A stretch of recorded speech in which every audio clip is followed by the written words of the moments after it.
en direct du Global Invest Forum avec François Marbec. Vous êtes directeur du portefeuille de diversification de la Banque Postale. Oui, c'est ça. Bienvenue François. Merci. Vous êtes ici pour parler des stratégies risque prémia. Oui. Alors justement, je voulais revenir avec vous sur la façon dont vous avez abordé ces stratégies et finalement comment vous êtes venu à vous intéresser à ce type de gestion. Oui, alors en fait, on n'est pas venu à s'intéresser à ce type de gestion, c'est le marché qui est venu à vous, qui vient vous voir et qui vous dit ah, on a Comme un nouveau souvent. truc, nouveau truc, il faut l'essayer. Bon. Donc grosso modo, nous, l'argument qui a retenu notre intérêt, c'est le fait qu'on avait une légère déception sur les performances de l'alternative depuis un petit moment. Et donc en 2016, on a décidé d'inclure dans nos fonds alternatifs quelques fonds de risque prémia pour tester le concept. D'accord. Donc on a mis des petits bouts ici ou là pour voir. On s'est rendu compte assez vite que les performances étaient extrêmement hétérogènes d'un produit à l'autre. Il y a à peu près une vingtaine de produits sur le marché.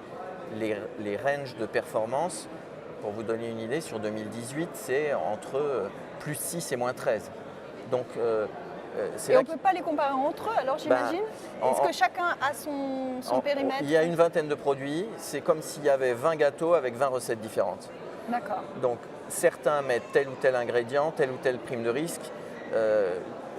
D'autres ne les mettent pas pour telle et telle raison très pertinente qu'ils vont vous expliquer et vous justifier. Mais à la fin, ça fabrique des produits qui sont assez différents.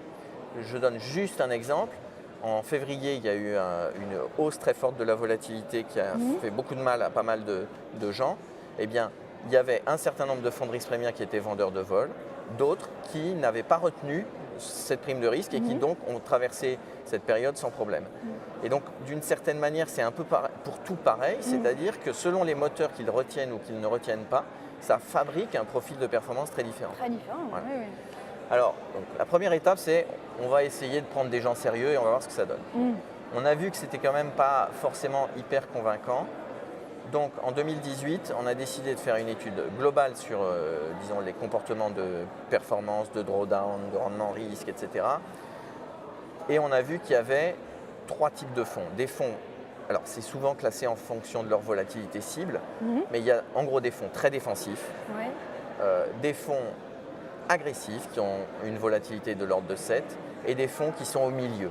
D'accord. Et on s'est dit, comme on va faire une allocation de long terme, on va en prendre un de chaque. Alors après, il a fallu au sein de la catégorie agressif, sélectionner défensif ou moyen en sélectionner. Donc on a fait notre tambouille, etc. Et on a fini par choisir. Et donc là, on est ça fait 6 mois qu'on a choisi et on teste, enfin on regarde. Donc ce ne sont pas les mêmes fonds que ceux de 2013? Non, ce n'est pas les mêmes. C'est pas les mêmes que ceux de 2016. Ceux de 2016, en plus, ils ont été modifiés parce qu'on a, enfin bon bref, l'architecture de nos portefeuilles a été bougée. Donc la maturité vous a amené à vous intéresser à de nouveaux fonds. Ouais. Et donc, grosso modo, l'état des lieux, c'est que c'est de l'alternatif low cost. C'est assez peu prévisible. On ne peut pas considérer qu'en fonction de tel ou tel contexte de marché, tel ou tel fonds va avoir une bonne ou une mauvaise performance.